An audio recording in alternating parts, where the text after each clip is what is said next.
The art of the trade. Trading is one of the most important aspects of playing fantasy sports. I've never seen a team that's won a championship with the exact same roster that it had when it drafted. I've never seen a team win without ever making a trade. How do you do it? How do you get started? How do you do it? Let's go over here. We're going to talk about the art of the trade. And just 3 points before we get into the main part. I do something that I don't know if anyone else does this, but at the end of the season, I will look back. I will look through my emails. I'll look at trades that I did not accept, trades that I offered that were not accepted. And oftentimes I am so glad that some of my trades got rejected. And other times I regret not accepting the trades that were offered to me. Here's a point to remember. No one trade is going to make or break a league or a season for somebody. That gives you permission to make mistakes, and it also helps keep your emotions in check when offers are coming in. Okay, so we covered this. I also tried one year to just accept what came to me, for the most part. If it was within reason, I would just accept it instead of trying to negotiate and squeeze the most out of every single deal. Just accept what comes to you, because oftentimes the person that has made the offer has put a lot more thought into the offer than you did. So when you see it, you're just kind of like, you react. You're like, I'm not doing that. And then you delete it, and then you start to think about it, and you're like, oh, actually, that wasn't a bad offer. So sometimes just accepting what comes to you is good business. Okay, so here are some points that you want to keep in mind. How do you start the negotiations? Well, you've got to initiate through conversation. You really have to have a conversation with the person. Sometimes that communication can be silent. It can just be an offer, counter offer, counter offer, counter offer deal. And I've had negotiations like that, and they're very enjoyable because you're both communicating. And really what you're trying to communicate is, okay, this is what I would like. Are you willing to accept this payment for what I want? And then what they're communicating is, oh, if that's what you want, this is what it's going to cost you. And then you're countering by saying, oh, if that's what you want, then this is what it's going to cost you.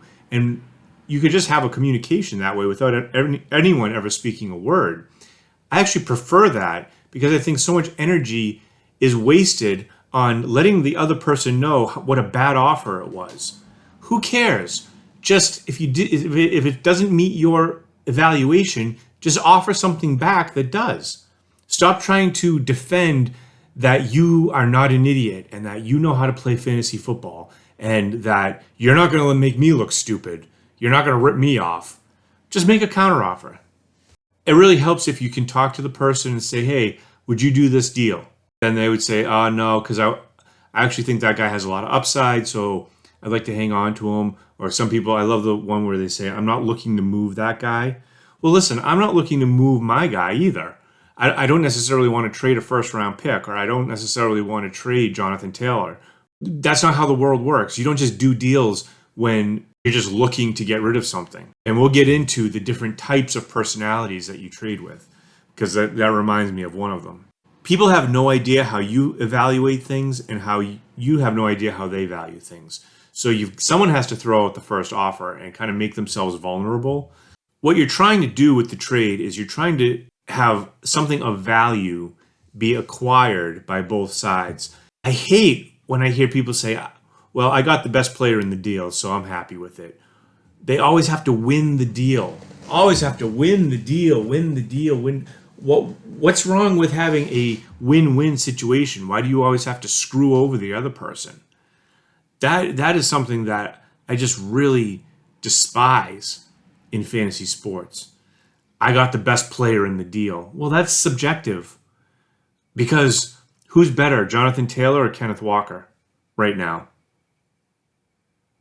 Keep this in mind too. Most people have, I wrote this like I was Yoda, one counter offer, most will do. Okay, so most have one counter offer in them. They're not used to going back and forth. They're not used to, to them it creates tension, and it's a confrontation where it's like, no, you want this, I'll give you this, and that's it. And so it's not, again, these are personalities that you're dealing with. You're not dealing necessarily with someone who is a seasoned trader at this point. What you're always trying to do is to upgrade, whether it be big or small. I play with one guy and he's always trying to upgrade his bench, and I learned from him. So he's not always trying to make the splashy deals. He's just trying to upgrade. Okay, I've got Amari Cooper on my bench. And at the time, he made me the offer of Antonio Gibson for Amari Cooper. And I didn't do the deal. Who would have won in that deal if we're going to play that game? But it's still pretty even. But I had reasons why I rejected it. You also have to remember that if you reject a trade, that might be your one shot at getting that deal. Because when you say, oh, okay, you want to do that deal, the guy may change his mind and be like, no, actually, I thought twice about it. I want to keep the guy. And then you're really like pining away for the guy who you rejected a day earlier. But these small upgrades are kind of like they lead to big upgrades. So think about shooting bullets and then cannonballs.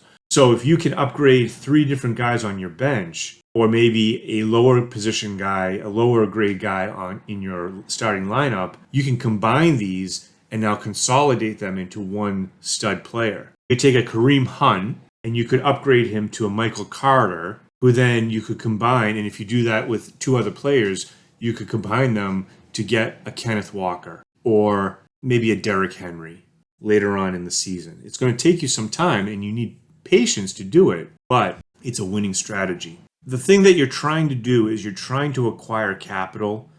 This is so important. Without capital, you can't do anything. And I've seen teams this year that I'm in the leagues with run their teams right into the ground. I mean, on draft day, you all have capital, and that is your draft position.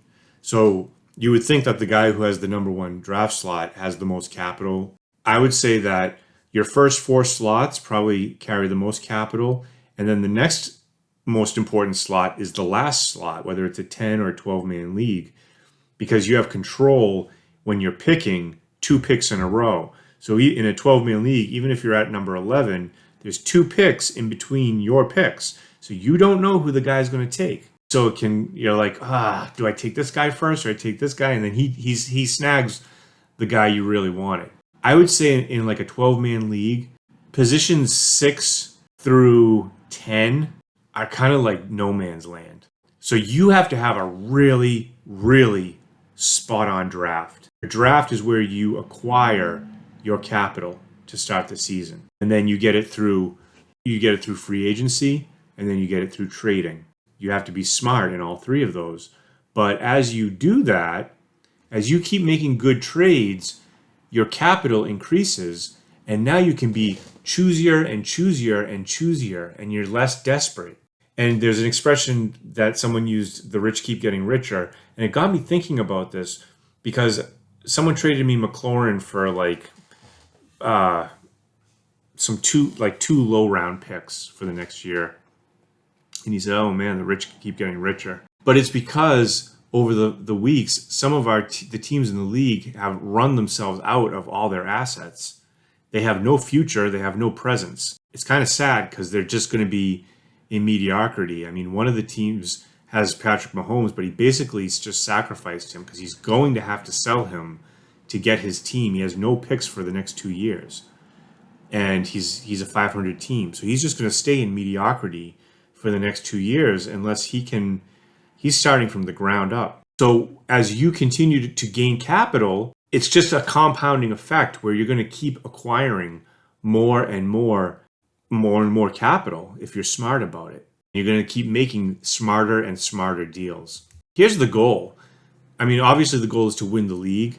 And in Dynasty, you want to not only win for this year, but you want to have the foundation laid for the next year. You want to also acquire as many sure bet players as possible. Now, at the beginning of the season, if you wrote down all the players that you completely trust, they score consistently, they have a high ceiling, they stay healthy, their team has a good offense, they're coached well, they have good blocking, good quarterback play, multiple weapons on offense.